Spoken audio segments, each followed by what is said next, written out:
Baik saudara, saya akan bacakan dari Efesus pasal yang keempat, ayat yang pertama sampai ayat yang ke-16. Mari kita simak Alkitab kita masing-masing.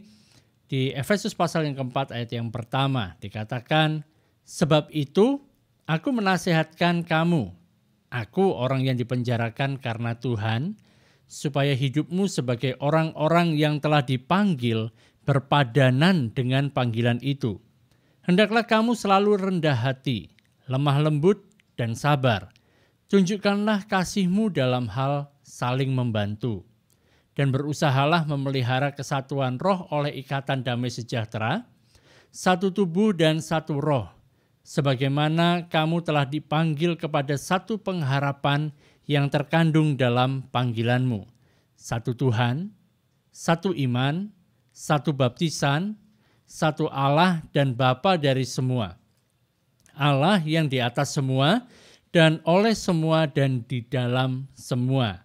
Tetapi kepada kita masing-masing telah dianugerahkan kasih karunia menurut pemberian Kristus. Itulah sebabnya kata Nas, tatkala ia naik ke tempat tinggi, ia membawa tawanan-tawanan.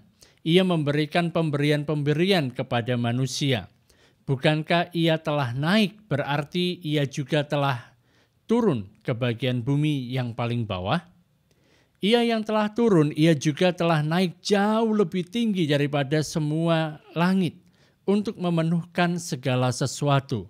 Dan ialah yang memberikan baik rasul-rasul maupun nabi-nabi, baik pemberita-pemberita Injil maupun gembala-gembala dan pengajar-pengajar, untuk memperlengkapi orang-orang kudus bagi pekerjaan pelayanan dan bagi pembangunan tubuh Kristus, sampai kita semua telah mencapai kesatuan iman dan pengetahuan yang benar tentang anak Allah, kedewasaan penuh dan tingkat pertumbuhan yang sesuai dengan kepenuhan Kristus, sehingga kita bukan lagi anak-anak yang diombang-ambingkan oleh rupa-rupa angin pengajaran, oleh permainan palsu manusia dalam kelicikan mereka yang menyesatkan, tetapi dengan teguh berpegang kepada kebenaran di dalam kasih, kita bertumbuh di dalam segala hal ke arah Dia, Kristus yang adalah kepala.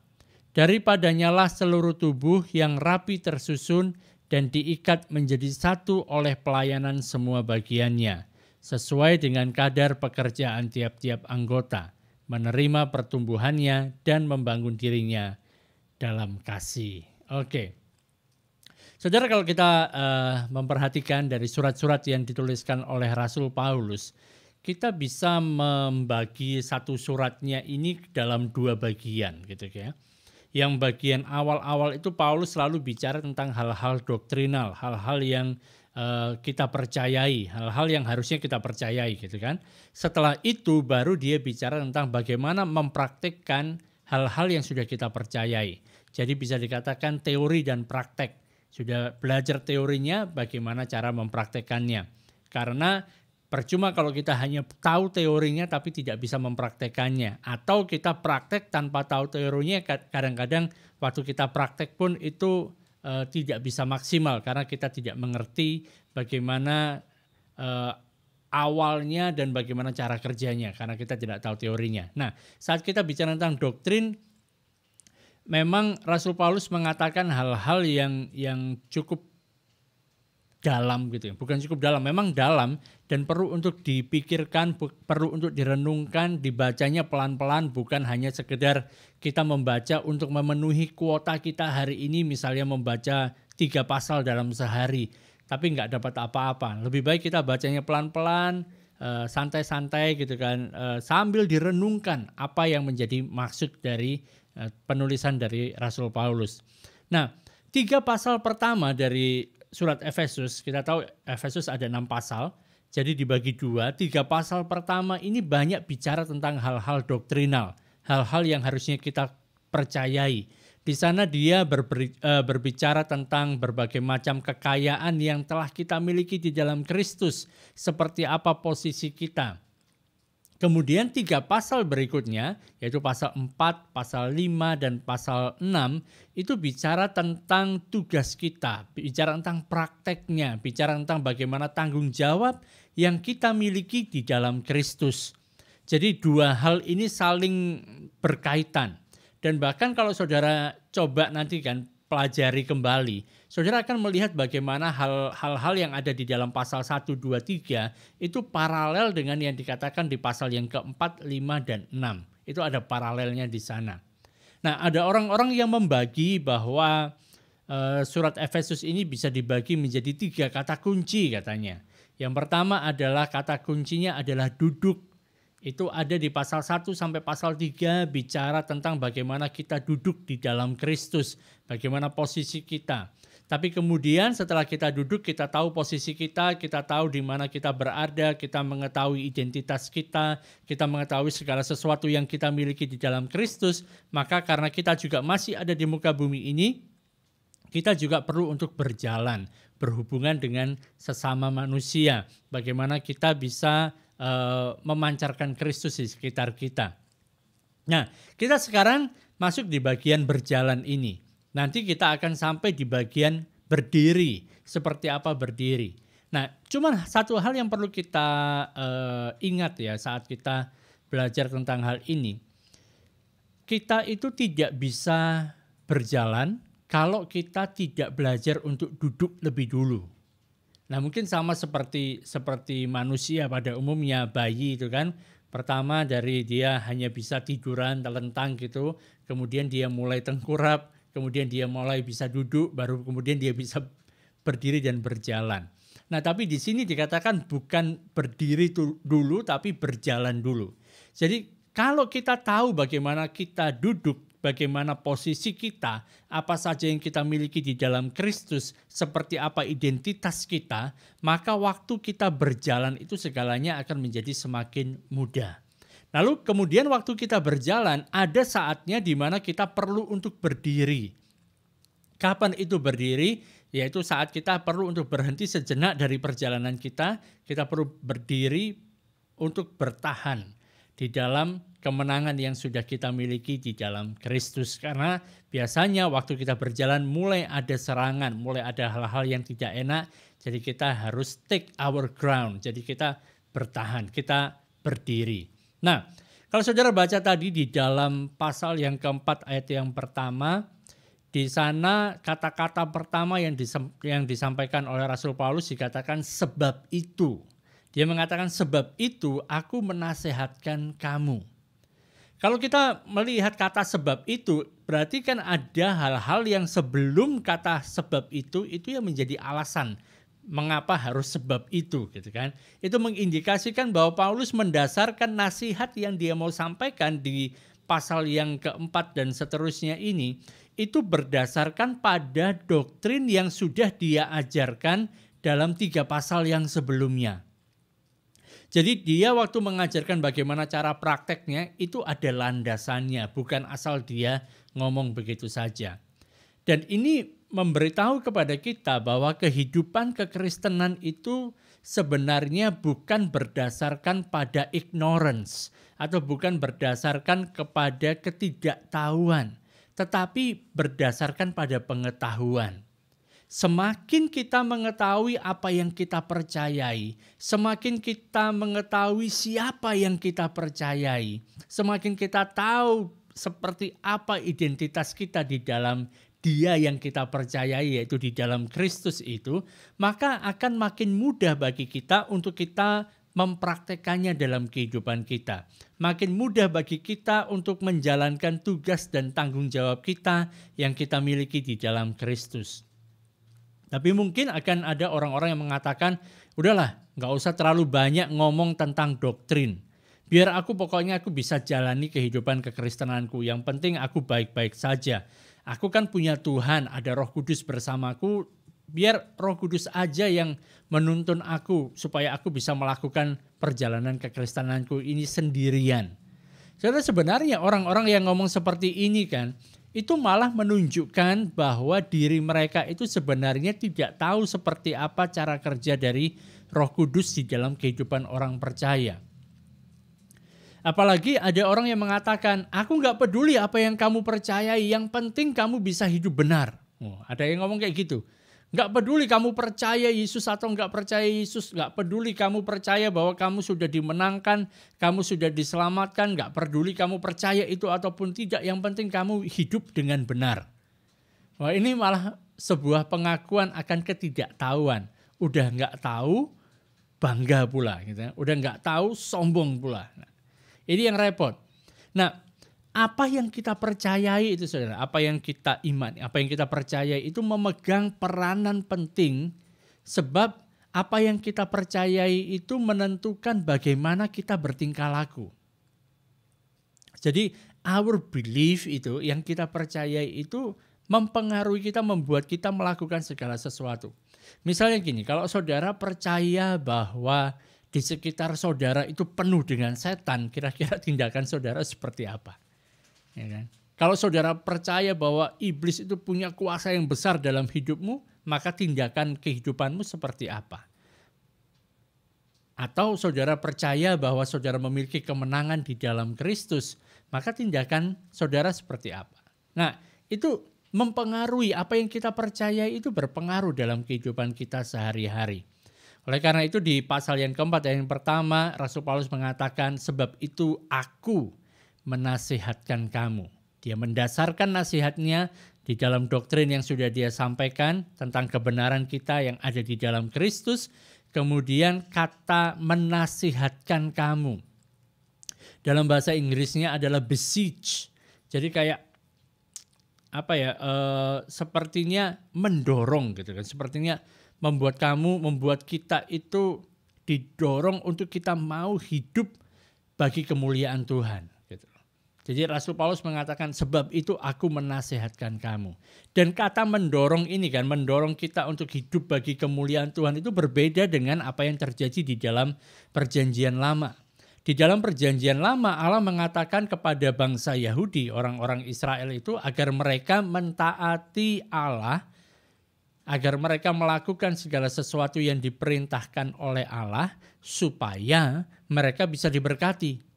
Tetapi sekarang di dalam perjanjian baru ceritanya berbeda. Sudah berubah. Allah mengatakan, aku sudah memberkati kamu. Nah sekarang sebagai respon bahwa kamu sudah aku berkati, maka sebagai respon karena kamu sudah menerima kasih yang aku berikan, sebagai respon karena kamu sudah menerima anugerah kasih karunia yang sudah aku berikan, maka kamu taat sama aku. Nah itu beda. Yang satu taat, tunduk untuk melakukan segala perintah Tuhan untuk mendapatkan sesuatu. Tapi sekarang dalam perjanjian baru kita sudah mendapatkan segala sesuatu yang sudah kita lihat di pasal 1, 2, 3. Semuanya sudah diberikan kepada kita. Dan kemudian bagaimana respon kita kepada Tuhan. Kita taat, kita tunduk kepada Allah. Nah dan Allah sudah memberikan satu panggilan yang luar biasa. Dan panggilan yang dia berikan pada kita itu sangat indah. Dan itu dia berikan di dalam Kristus. Dan sekarang itu menjadi tanggung jawab bagi kita untuk kita berjalan di dalam panggilan yang sudah diberikan oleh Allah itu. Nah ke-16 ayat yang kita bahas pada malam hari ini itu berbicara banyak tentang kesatuan di dalam orang percaya yang ada di dalam Kristus. Dan ini merupakan satu aplikasi secara praktis bagaimana prakteknya dari doktrin-doktrin yang sudah diajarkan di awal surat ini. Bicara bahwa Allah itu sebenarnya sedang membangun tubuh. Dia sedang membangun bait suci. Dia membangun jemaatnya. Ia telah memperdamaikan orang-orang Yahudi dan orang-orang bukan Yahudi dengan dirinya. Dan semuanya itu dilakukan di dalam tubuh Kristus. Kita semua dipersatukan menjadi satu di dalam tubuh Kristus. Nah dari ayat-ayat ini, di dalam surat ini Paulus itu menyampaikan paling tidak ada dua karakteristik dari jemaat atau dari gereja, dari orang percaya. Yang pertama adalah karakteristiknya adalah, kalau saya meminjam istilah yang sudah kita kenal semuanya, bicara tentang Bhinneka Tunggal Ika. Berbeda-beda tetapi satu, gitu kan? Atau bahasa Inggrisnya adalah unity in diversity. Kesatuan di dalam perbedaan tapi kita memiliki kesatuan. Lalu yang kedua, karakteristik dari jemaat atau gereja yang diinginkan supaya itu terlihat, supaya itu nampak, dan ini menunjukkan tanggung jawab dari kita sebagai orang percaya adalah bicara tentang kedewasaan, dan juga di dalam kedewasaan itu ada kasih, ada kemurahan hati. Nah, Paulus di sini, dia adalah orang yang punya otoritas untuk berbicara tentang hal ini kepada jemaat. Sebab dia katakan di ayat yang pertama itu kan, aku menasihatkan kamu, ya kan? Sebab apa? Aku adalah orang yang dipenjarakan karena Tuhan. Rasul Paulus ini punya otoritas karena dia adalah orang yang gara-gara dia bercerita tentang Tuhan, gara-gara dia melakukan segala sesuatu upaya yang dia lakukan untuk membangun jemaat, gara-gara itu dia dipenjarakan.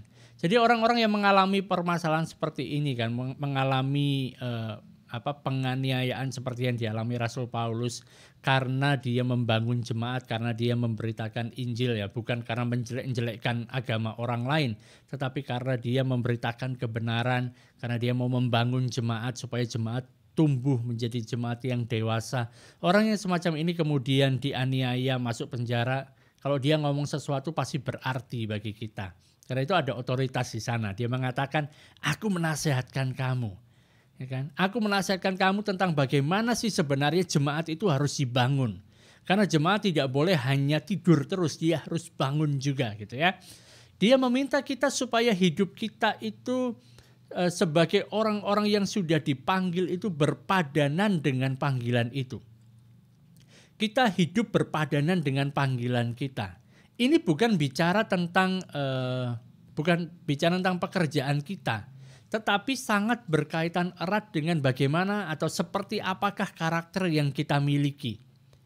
Bukan bicara tentang apa yang kita lakukan, tapi bicara tentang bagaimana kita melakukan apa yang kita lakukan. Nah, bingung kan? Jadi kadang-kadang orang menganggap bahwa yang menjadi panggilan dia ya pekerjaan dia itu. Misalnya dia bekerja jadi pendeta lah, misalnya jadi guru lah, misalnya jadi dokter lah. Itu dipikir itu adalah panggilan dia. Tapi sebenarnya yang dimaksudkan di sini adalah bagaimana cara dia melakukan apa yang menjadi pekerjaannya itu. Bagaimana dia melakukan tugas-tugas sebagai seorang pendeta. Bagaimana dia melakukan pekerjaan misalnya sebagai seorang dokter dan lain sebagainya. Bagaimana dia melakukannya? Apakah dia melakukan semuanya itu seperti untuk Tuhan atau seperti untuk dirinya sendiri? Nah, ini bicara banyak tentang karakternya. Bukan tentang apa yang kita lakukan, tetapi bagaimana kita melakukannya. Apakah kita melakukan semuanya itu demi kemuliaan Allah, untuk kemuliaan Allah, dan kita melakukan sebaik-baiknya. Itu yang paling penting. Dan itu yang menjadi panggilan kita. Sebenarnya panggilan kita sama semuanya, adalah kita melakukan segala sesuatunya untuk kemuliaan Allah. Dan kita lakukan itu dengan sebaik-baiknya. Nah, kita akan melihat tentang yang pertama bicara tentang unity, bicara tentang kesatuan. Ini merupakan satu ayat yang sering kali dipakai dalam pertemuan-pertemuan ekumene gitu kan. Untuk persatuan supaya kita bersatu, dan permasalahannya adalah banyak orang kemudian mengatakan bahwa sekarang kita harus rubah semuanya, nggak usah pakai label ini label itu, merek gereja ini merek gereja itu, kita semuanya satu gitu kan.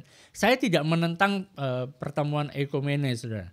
Cuman jawabannya bukan di semuanya harus seragam dengan satu merek, bukan seperti itu. Ada dua pendapat ya. Ada yang mengatakan bahwa orang Kristen pada zaman sekarang ini kesatuannya itu sudah nggak ada lagi. Sudah hilang kesatuannya, nggak bisa bersatu lagi, gitu. Nggak ada lagi kesatuan. Karena itu kita sebagai orang Kristen yang dalam tanda kutip sebagai orang Kristen yang waras, makanya kita perlu untuk mengusahakan ada kesatuan di dalam gereja, ada kesatuan di antara sesama tubuh Kristus. Kita harus berdoa, sungguh-sungguh berdoa untuk supaya tubuh Kristus ini menjadi satu. Karena Tuhan Yesus juga berdoa supaya mereka menjadi satu sama seperti kita menjadi satu, kata Tuhan Yesus gitu kan. Dan karena Tuhan Yesus yang berdoa, makanya merupakan tugas kita untuk menjawab doanya Tuhan Yesus gitu. Nah, ada orang yang menganggap seperti itu bahwa kita sudah kehilangan kesatuan di dalam tubuh Kristus. Tetapi kelompok yang lain yang mengatakan bahwa sebenarnya kesatuan yang kita miliki di dalam tubuh Kristus itu tidak pernah hilang. Mengapa tidak pernah hilang? Karena kita semuanya menjadi satu di dalam Kristus. Mau seperti apapun kita menjadi satu di dalam Kristus. Nah, mana yang benar gitu? Manakah yang benar? Bagi saya kan, kalau saya melihat bahwa kesatuan ini merupakan suatu realita rohani, suatu realita spiritual yang kita miliki. Itu nggak bisa hilang. Jadi bahwa kalau kita percaya kepada Yesus Kristus sebagai Tuhan dan Juru Selamat, kita menjadi tubuh Kristus dan kita dipersatukan menjadi satu di dalam Kristus, itu merupakan realita spiritual, realita rohani kita dan itu nggak akan bisa hilang. Tetapi praktek tentang menunjukkan kesatuan itu bisa hilang. Dan bisa jadi zaman sekarang banyak sekali hal ini yang nggak terlihat, nggak ada. Jadi prinsip tentang kesatuan itu tidak bisa hilang. Tetapi praktek kesatuan itu bisa hilang.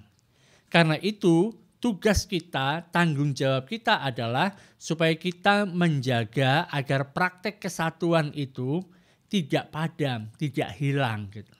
Sehingga apa yang menjadi kebenaran secara spiritual itu, realitas secara rohani itu bisa termanifestasi di dalam dunia jasmani kita, secara fisik. Jadi yang rohani itu bisa terlihat secara fisik. Nah, itu yang menjadi tanggung jawab kita. Rasul Paulus sangat prihatin pada kesatuan jemaat lokal kan, karena itu dia menuliskan surat ini kepada jemaat yang ada di Efesus. Sebab kesatuan dan hal-hal yang baik, charity, perbuatan baik dan lain sebagainya itu harusnya berawal dari rumah sendiri, berawal dari gereja Tuhan sendiri. Jadi jangan memikirkan hal-hal yang lain tapi pikirkan mulai dari sini juga. Nah, untuk bisa mempraktikkan kesatuan di dalam gereja lokal, di dalam jemaat, Rasul Paulus memberikan 4 bahan utama untuk agar bisa kesatuan ini ada. Itu ada di ayat yang kedua. Di sana dikatakan, hendaklah kamu selalu rendah hati, lemah lembut, dan sabar. Lalu tunjukkanlah kasihmu dalam hal saling membantu.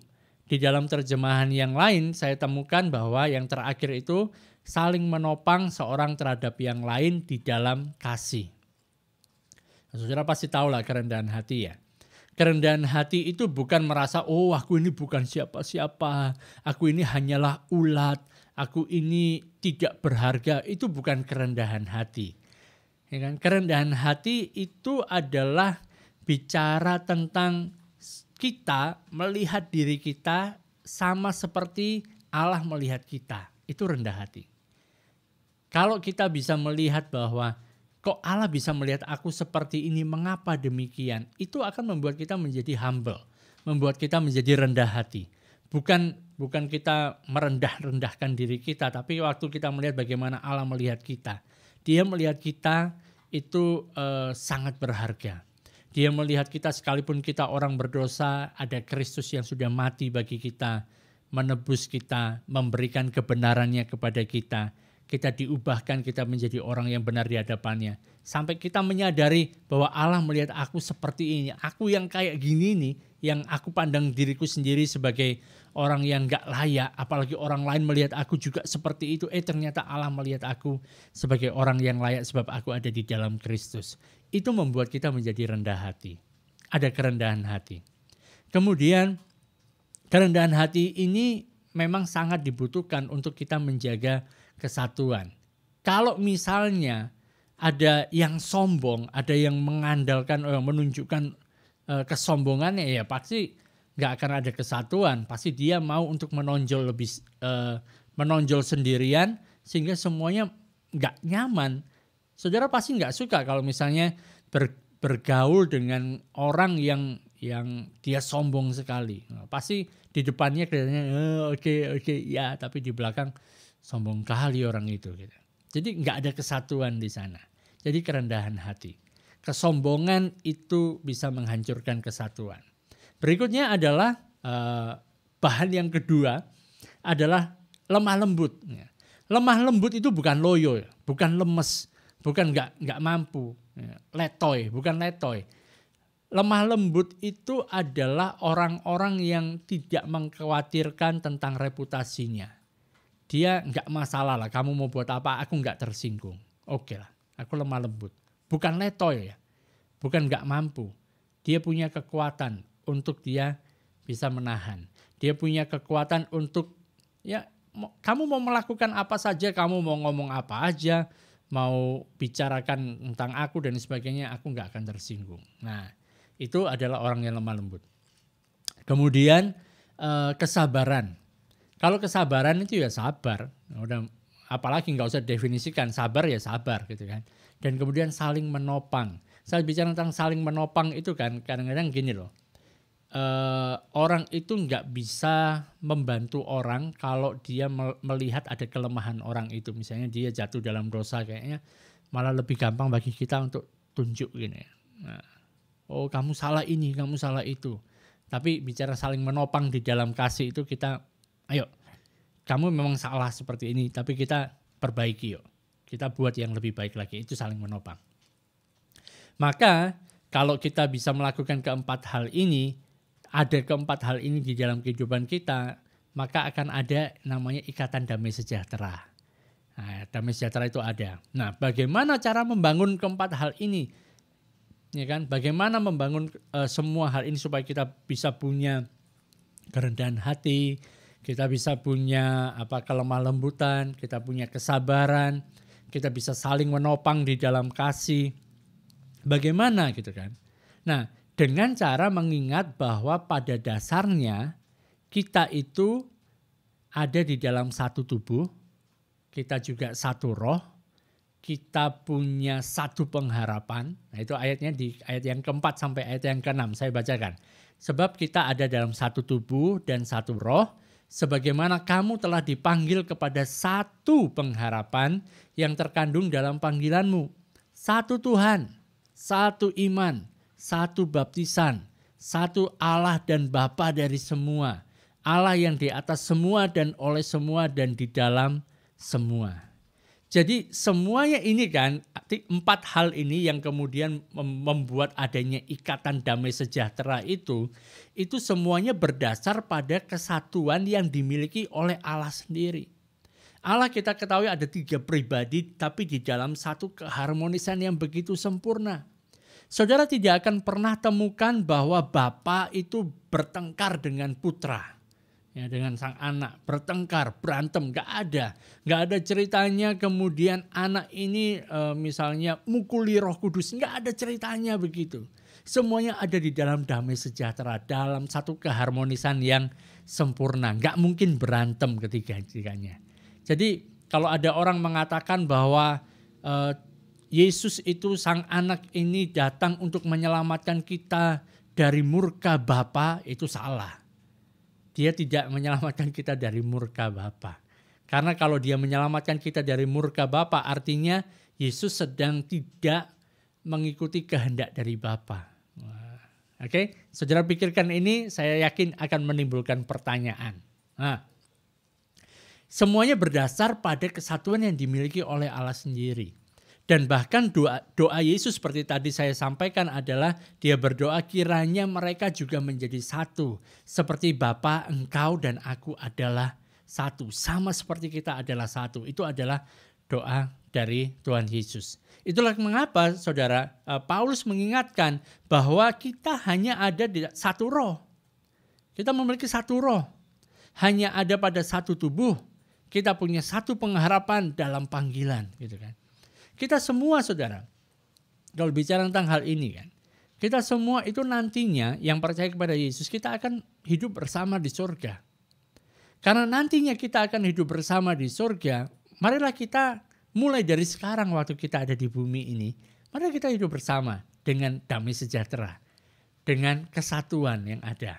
Ya kan? Kita semua punya masa depan yang mulia, pengharapan kita mulia di dalam Kristus. Bahkan kita semua akan tinggal bersama di dalam satu rumah, saudara. Bayangkan, sekarang mungkin rumah kita beda-beda. Tapi nanti kita semua tinggal di dalam satu rumah. Rumahnya siapa? Rumah Bapa.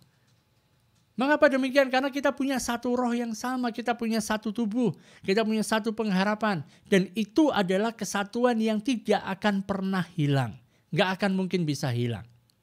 Karena itu kita nggak bisa mengatakan bahwa nanti kalau sudah sampai di sorga, aku mau hidup menyendiri, sendiri, dan menyepi. Nggak ada ceritanya begitu. Jadi satu, kita punya satu Tuhan. Saat saudara dan saya diselamatkan, kita memang bisa diselamatkan, kita menjadi orang percaya saat kita menerima pemberitaan Injil, kita percaya akan pemberitaan Injil. Kita itu datang kepada Tuhan yang sama, pribadi yang sama. Caranya mungkin beda-beda. Ada yang mungkin karena dilahirkan di keluarga Kristen, kemudian dia datang ke gereja, sekolah minggu diajarkan tentang Injil dan percaya. Gitu kan. Ada juga orang-orang yang didatangi orang, diinjili. Ada orang-orang yang karena dia membaca, karena dia mungkin mendapatkan mimpi, macam-macam caranya untuk datang kepada Kristus, untuk menerima keselamatan. Caranya mungkin beda-beda, waktunya mungkin beda-beda. Kebutuhan kita waktu kita pertama kali terima Yesus pun mungkin beda-beda. Tetapi kita datang kepada pribadi yang sama. Kita memiliki satu Tuhan. Dan karena kita punya satu Tuhan, hal itu menghasilkan kita punya satu iman dan juga satu baptisan. Karena hanya ada satu pribadi yang kita percaya ini kan. Kita hanya bisa datang kepada satu pribadi itu untuk mendapatkan keselamatan. Kita percaya kepada satu pribadi itu dan kita juga dibaptis di dalam satu pribadi itu. Kita percaya kepada Kristus dan kita dibaptis di dalam Kristus. Nah, pondasi berikutnya adalah bahwa Allah itu hanya satu Allah, bukan banyak Allah. Dan dia adalah Bapa dari semua. Hanya ada satu Bapa, saudara. Karena itu hanya ada satu keluarga. Karena ada satu Bapa, ada satu keluarga. Semua orang percaya itu adalah anggota dari satu keluarga yang sama.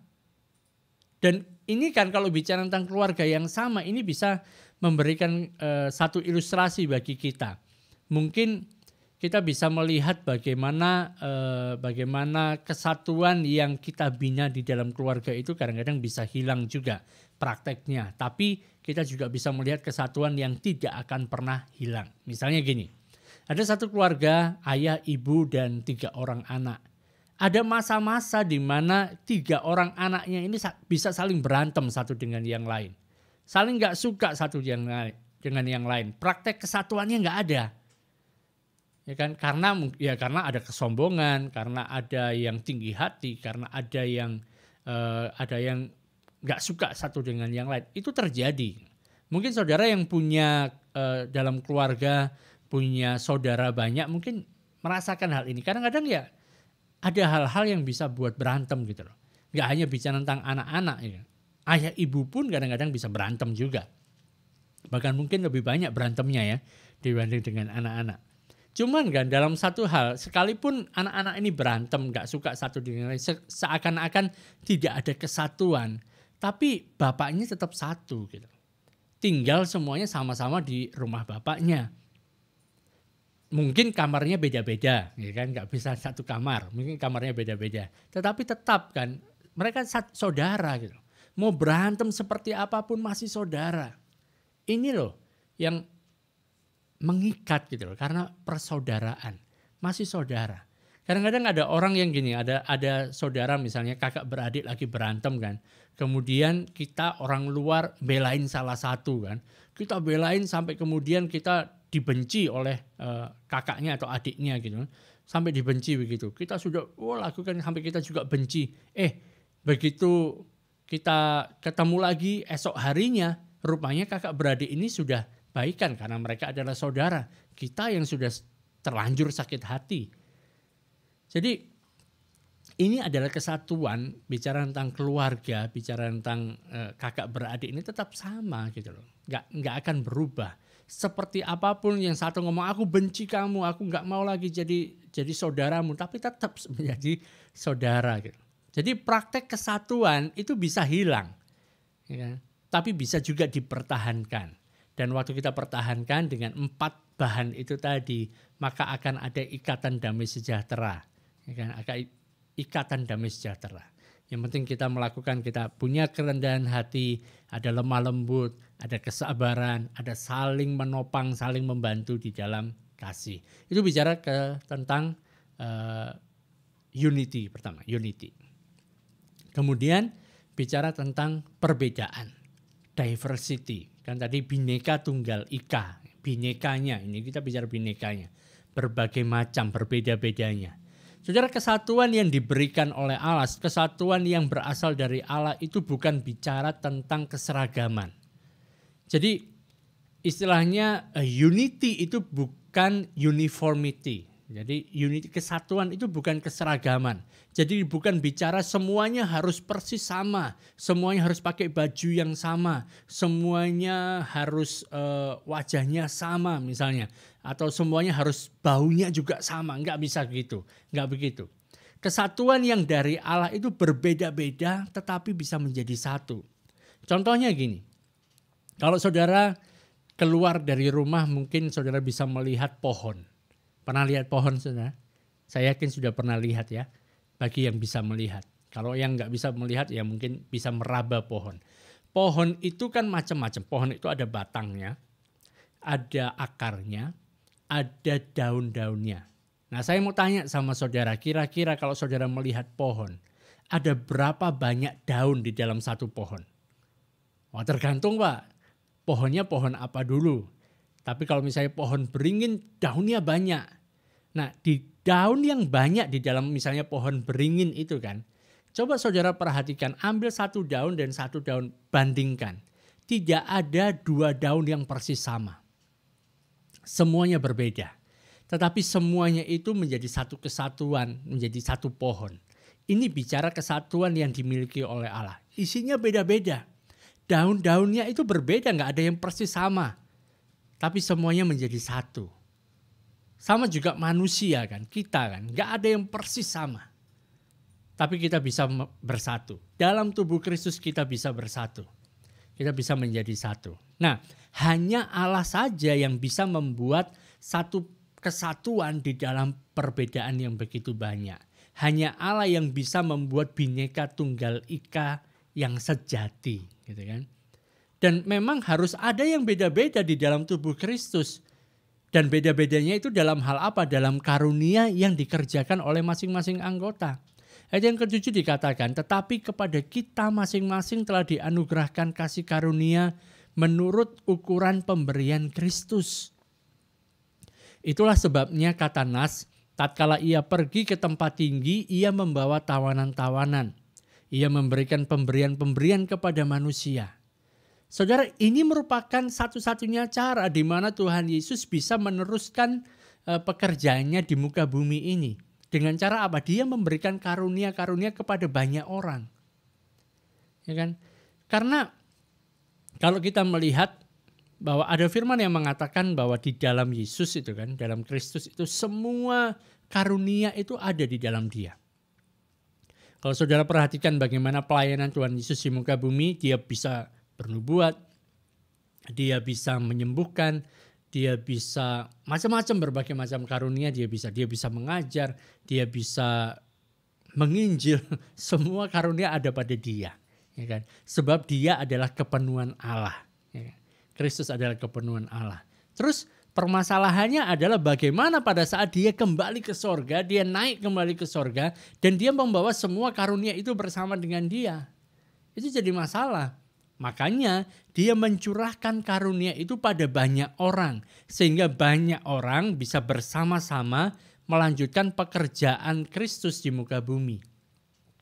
Dan Kristus tidak memberikan semua karunia itu pada satu orang saja.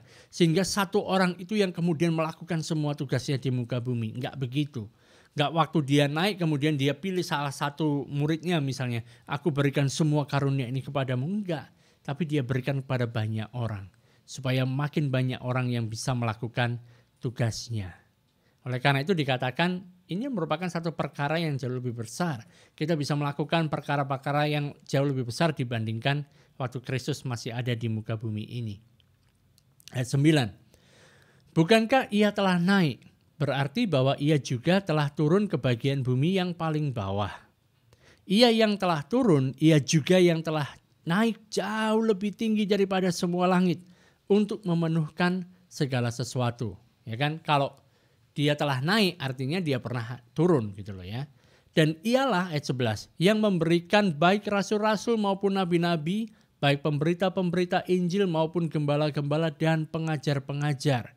Untuk apa? Untuk memperlengkapi orang-orang kudus bagi pekerjaan pelayanan bagi pembangunan tubuh Kristus. Nah di sini kan di ayat yang ke-12 ini menarik. Karena di sana bicara tentang memperlengkapi, ya, bicara tentang perlengkapan, bicara tentang pelayanan, bicara tentang pembangunan. Misalnya kan kalau kita nggak melihat secara kontekstual di sini, kalau kita bicara tentang perlengkapan, ngomong tentang gereja gitu kan, perlengkapan. Mungkin zaman sekarang kita berpikir perlengkapan ya kalau gereja butuh ada kursi, butuh ada mimbar, butuh ada misalnya proyektor, misalnya gitu, butuh ada alat musik. Zaman sekarang harus ada kamera, ada sambungan internet gitu kan.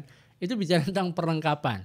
Kemudian saat bicara tentang pelayanan, oh ya nanti kamu pelayanan jam berapa? Aku pelayanan jam 10. Ada yang pelayanan jam berapa? Jam 10, jam 12. Ada yang pelayanan jam 5 sore misalnya gitu kan. Jadi bicara tentang ibadah, bicara tentang pelayanan. Kemudian saat bicara tentang pembangunan, oh ya gerejaku lagi mau bangun ini. Karena zaman sekarang kan harus social distancing. Jadi gedungnya harus dibangun lebih besar lagi. Supaya kapasitasnya lebih banyak. Karena social distancing. Tapi saudara yang dibicarakan di sini bukan bicara tentang hal itu.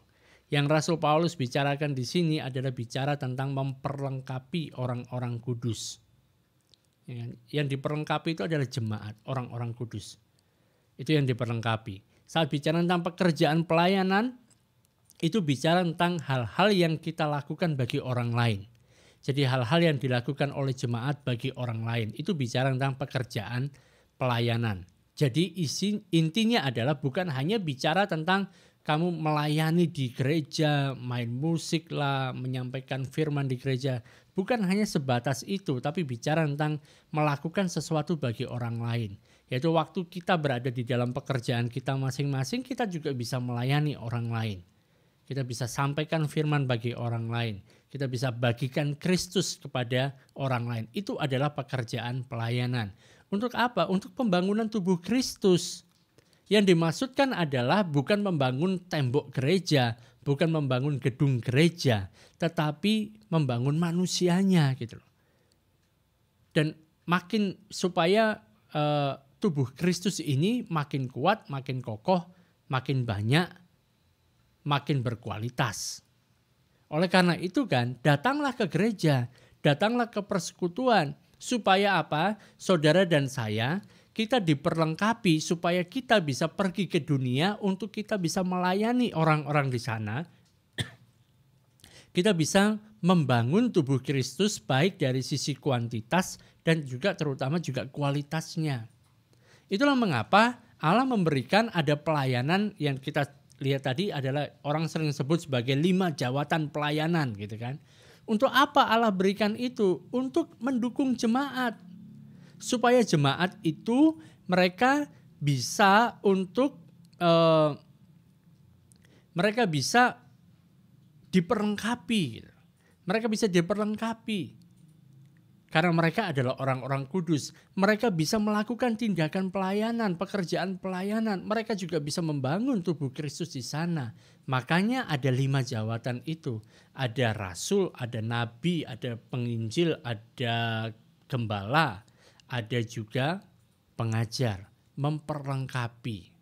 Jadi kelima jawatan ini misalnya ada pastor, ada pendeta, ada pengajar.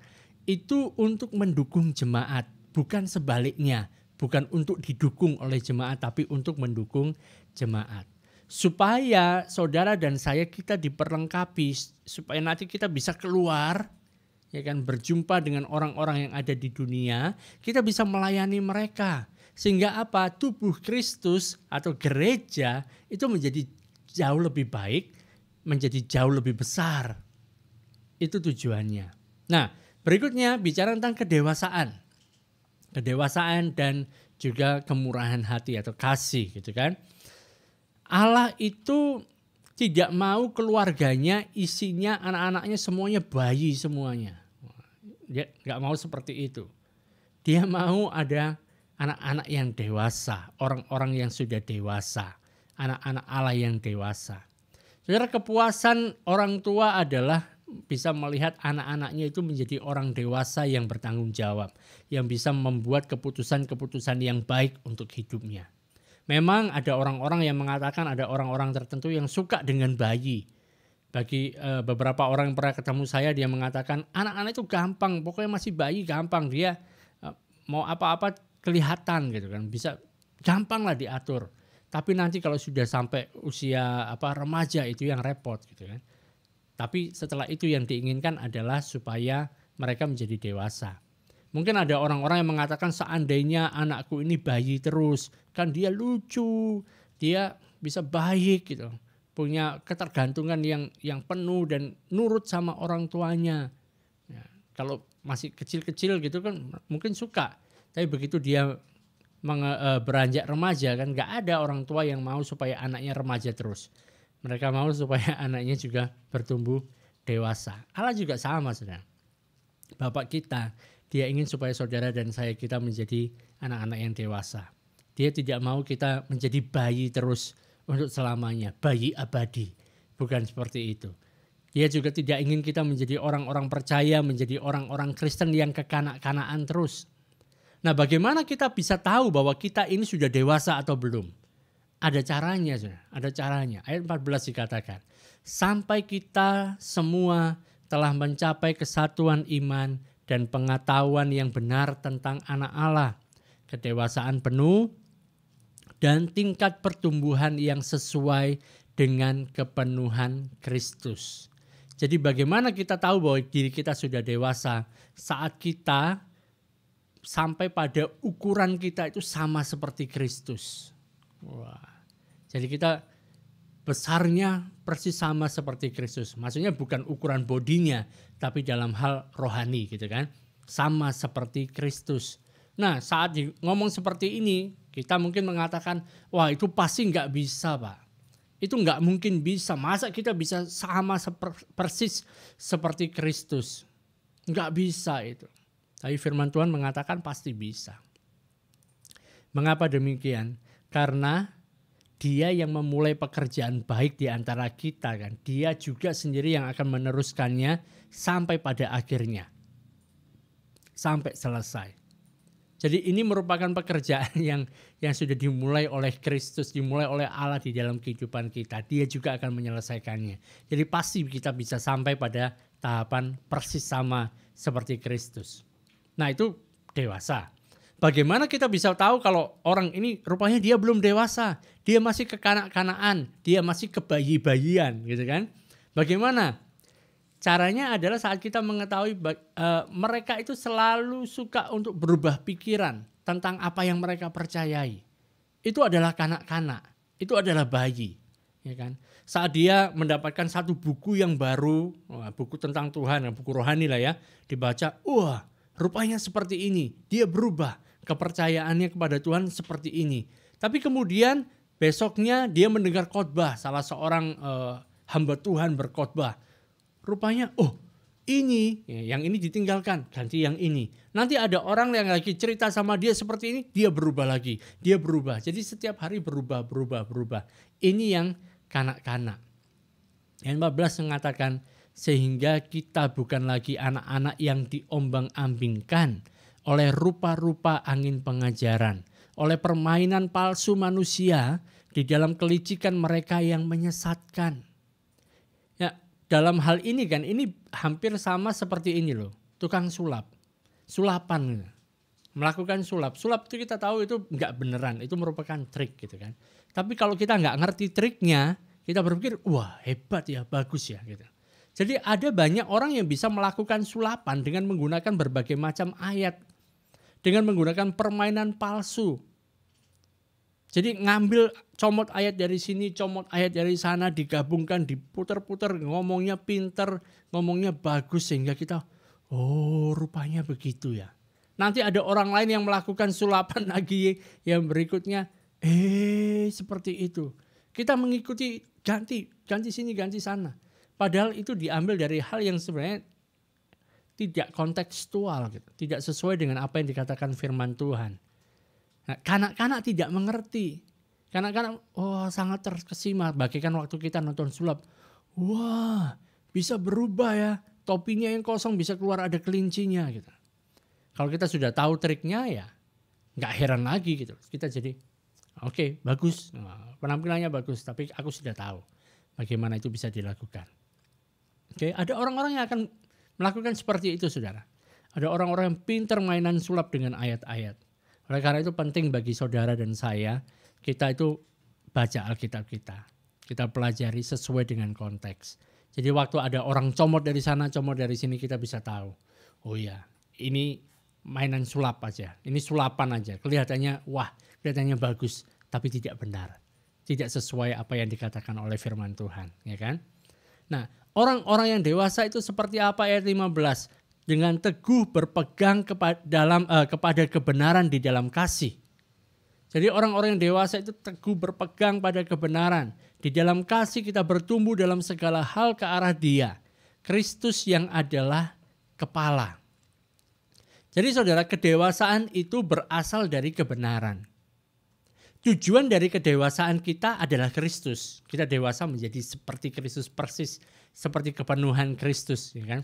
Sebab Dia adalah kepala. Tetapi dasar dari kedewasaan kita adalah segala sesuatu kebenaran tentang Kristus. Itu yang menjadi dasar. Itu yang menjadi pondasi bagi kita. Saat kita mengetahui kebenaran tentang Kristus, itu yang jadi pondasi kita dan kita dibangun di atas kebenaran tersebut. Kita bertumbuh, kita dibangun di sana. Di dalam kehidupan yang makin hari makin serupa dengan Kristus. Masalahnya adalah yang terjadi pada gereja pada zaman sekarang itu bukan permasalahan ada banyak sekali merek gereja. Itu enggak masalah sebenarnya. Banyak merek gereja, banyak model ibadah dan sebagainya, itu sebenarnya enggak jadi masalah. Yang jadi masalah adalah kita percayanya itu hal yang beda-beda. Itu yang jadi masalah. Hal yang berbeda yang kita bicarai. Kita bisa pindah dari satu gereja ke gereja lain. Waktu kita pindah dari gereja ini ke gereja ini, kemudian kita mendengar satu versi kekristenan yang berbeda dari gereja yang sebelumnya. Kemudian waktu kita pindah ke gereja yang lain lagi, di sini kekristenannya kok beda lagi gitu loh. Sehingga yang muncul kan sekarang ada orang-orang percaya, ada orang-orang Kristen, ada gereja-gereja yang kemudian mereka mempertanyakan keilahian Yesus. Bayangkan. Jangan-jangan Yesus itu bukan Allah. Gitu. Yesus itu bukan Tuhan. Gitu. Bahkan ada kelompok-kelompok yang kemudian mulai meragukan bahwa Allah ini sebenarnya ada atau enggak sih? Allah ini hidup atau tidak? Ada yang sampai seperti itu. Tapi itu semuanya akan hilang. Itu semuanya tidak akan ada lagi saat kita semua sebagai anak-anak Allah, sebagai tubuh Kristus itu kita bertumbuh di dalam satu kesatuan iman. Di mana kita tidak lagi diombang-ambingkan oleh the latest theologian. Gitu kan? Dengan teologi yang terbaru. Kita nggak diombang-ambingkan. Karena kita tahu pada siapa kita percaya. Kita tahu apa yang kita percayai. Kita dibangun di atas kebenaran Kristus itu. Ya kan? Sampai suatu hari nanti kan. Kita pergi ke gereja merek apapun juga. Dan kita di sana mendengarkan kebenaran tentang Kristus juga. Bukan mendengarkan hal yang lain. Wah, itu alangkah indahnya. Itulah yang disebut sebagai kesatuan dalam iman. Kesatuan di dalam kebenaran. Tapi gak hanya sampai di sana saja. Ya kan? Kebenaran yang dimaksudkan di sini, the truth yang disampaikan di sini, itu perlu berada di dalam kasih. Jadi memang memungkinkan saudara kita punya semangat besar untuk kita menyampaikan kebenaran. Ya kan? Tapi tanpa kasih. Sebaliknya ada orang yang sangat semangat, ini orangnya baik, penuh kasih. Tapi dia tidak mengerti kebenaran. Ada orang-orang semacam itu. Yang kita butuhkan adalah kita punya kedewasaan. Kita punya yang namanya integritas, kita punya kehidupan, kita bisa bicara dan juga kita bisa berhubungan satu dengan yang lain dalam kasih. Dan ini yang bisa membawa satu kedewasaan yang sejati. Kebenaran, kalau kita sampaikan kebenaran tanpa kasih, gitu kan, itu bisa keras sekali. Bisa keras, saudara, bisa menyakiti orang kalau kita bicara tentang kebenaran tanpa kasih. Tetapi kalau kasih tanpa ada kebenaran, itu terlalu lembek. Kalau nggak ada kebenaran di sana. Namun kalau disatukan kebenaran yang ada kasih, maka itu hasilnya kita punya seperti yang ada di dalam Kristus. Kristus selalu memperkatakan kebenaran, sekalipun itu bisa juga menyakitkan. Dia waktu bicara tentang kebenaran tentang Allah, dia bicara kebenaran tentang manusia, dia bicara tentang kebenaran tentang apa yang akan terjadi di masa depan. Dia bicara semuanya tentang kebenaran, tetapi dia mengatakan semuanya itu di dalam kasih. Bahkan pada saat dia ngambil cambuk dan kemudian dia cambuki para penukar uang, dia balikkan meja penukar uang itu kan, dia bikin cambuk itu kan. Dia marah seperti itu, dia lakukan juga dengan kasih. Sebab di sana ada kasih bagi orang-orang dari bangsa-bangsa lain. Sebab dikatakan di sana rumahku itu akan disebut sebagai rumah doa segala bangsa. Ada kasih di sana sekalipun dia mengeluarkan cambuk. Ayat 16 mengatakan, daripadanya lah seluruh tubuh yang rapi tersusun dan diikat menjadi satu oleh pelayanan semua bagiannya. Sesuai dengan kadar pekerjaan tiap-tiap anggota menerima pertumbuhannya dan membangun dirinya dalam kasih. Paulus gunakan ilustrasi tubuh.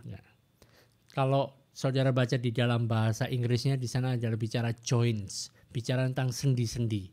Kalau saudara tahu kan sendi itu di antara sendi-sendi itu ada pelumasnya. Jadi ada orang-orang yang kadang-kadang sudah kena rematik itu pelumasnya sudah nggak ada. Jadi sendi-sendinya bisa mulai sakit semuanya. Yang menyambungkan itu nggak ada lagi. Jadi istilahnya balung karo balung, ya. Tulang dengan tulang bergesekan, gitu kan? Bergesekan. Nah kalau ada karunia, kita masing-masing punya karunia yang hebat, tapi tidak ada kasih, itu malah akan saling menyakiti satu dengan yang lain. Seperti persendian yang sudah nggak ada pelumasnya itu. Maka kadang ada orang-orang yang suntik masukkan pelumas, masukkan oli di dalam persendiannya gitu kan. Nah namun kan saudara, sekalipun ada kasih di sana, tubuh juga butuh otak. Ya kan? Tubuh itu juga butuh otak untuk mengontrol seluruh tubuh. Kalau ada tubuhnya tapi otaknya nggak berfungsi, ya nggak bisa berfungsi tubuh itu, nggak bisa bergerak, ya matilah dia ya. Nah, bagian tubuh itu tidak hanya harus saling berhubungan satu dengan yang lain. Misalnya tangan ya kan berhubungan dengan badan, dengan kaki dan sebagainya, berhubungan dengan kepala. Semuanya harus saling terhubung, ya kan? Jari-jari ini saling terhubung sehingga saya bisa melakukan seperti ini, ya kan? Nah, tapi semua anggota tubuh ini perlu juga terhubung dengan otak kita. Kalau ada bagian dari tubuh kita yang enggak hubungannya dengan otaknya enggak nyambung, ya enggak bisa bergerak, enggak bisa melakukan apa yang diperintahkan oleh kepala, yang diperintahkan oleh otak. Paulus mengatakan kan, tubuh itu bertumbuh ke segala arah itu ke arah dia gitu. Dia bertumbuh dalam segala hal. Tubuh Kristus bertumbuh dalam segala hal. Dalam kasih, dalam kerendahan hati, dalam kelemah lembutan, tapi itu semuanya mengarah ke arah dia, yaitu Kristus yang adalah kepala. Daripadanya lah seluruh tubuh, dari Kristus. Kristus yang mengontrol seluruh tubuh. Dan di sana tubuh itu rapi tersusun dan diikat menjadi satu oleh pelayanan semua bagiannya, sesuai dengan kadar pekerjaan tiap-tiap anggota. Tapi menerima pertumbuhannya dan membangun dirinya di dalam kasih. Ini merupakan gereja yang diharapkan. Ini gereja yang diharapkan oleh Paulus terjadi seperti itu. Paulus ingin jemaat yang seperti ini. Jemaat yang bersatu, jemaat yang merespon kepada kepala. Ini yang penting. Jemaat perlu memiliki hal ini.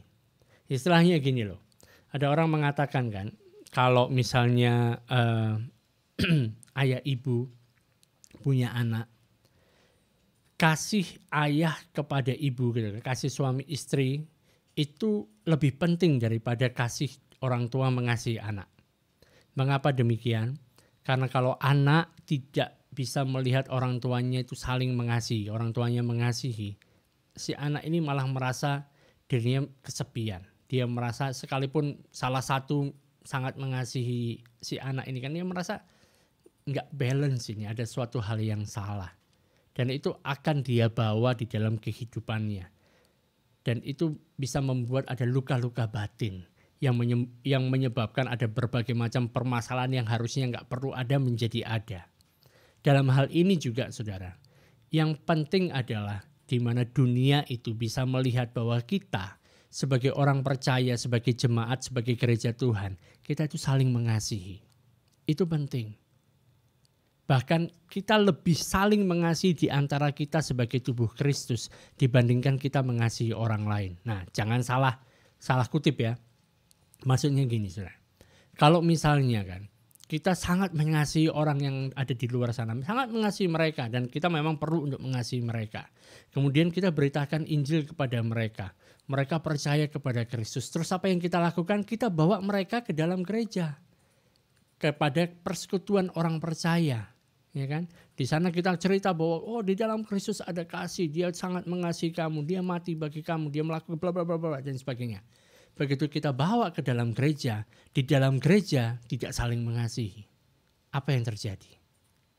Itu akan mengenolkan lagi pesan yang kita sampaikan sama dia. Dia akan melihat, ngomongnya tadi ada kasih, tapi di dalam gereja malah tidak ada kasih. Oleh karena itu kan gereja perlu kita kan menjadi satu hal yang dilihat oleh orang yang ada di luar. Bahwa kita mengasihi, saling mengasihi seperti Kristus mengasihi kita. Sehingga orang yang ada di luar tuh lihat loh, orang Kristen. Mereka saling mengasihi, aku juga mau yang seperti itu. Tuhan Yesus mengatakan hal yang sama. Aku berikan perintah baru kepada kamu. Hendaklah kamu saling mengasihi seperti aku telah mengasihi kamu. Dan itu akan membuktikan bahwa kamu adalah murid-muridku. Jadi saudara, pesannya ini ada kesatuan tapi dalam berbagai macam keragaman. Kita perlu dewasa, kita juga perlu ada kasih di antara kita. Oke, itu yang bisa saya sampaikan malam hari ini. Sampai jumpa lagi di kesempatan berikutnya di hari Kamis yang akan datang jam 8 malam waktu Indonesia Barat untuk membahas ayat yang berikutnya. Tuhan Yesus memberkati.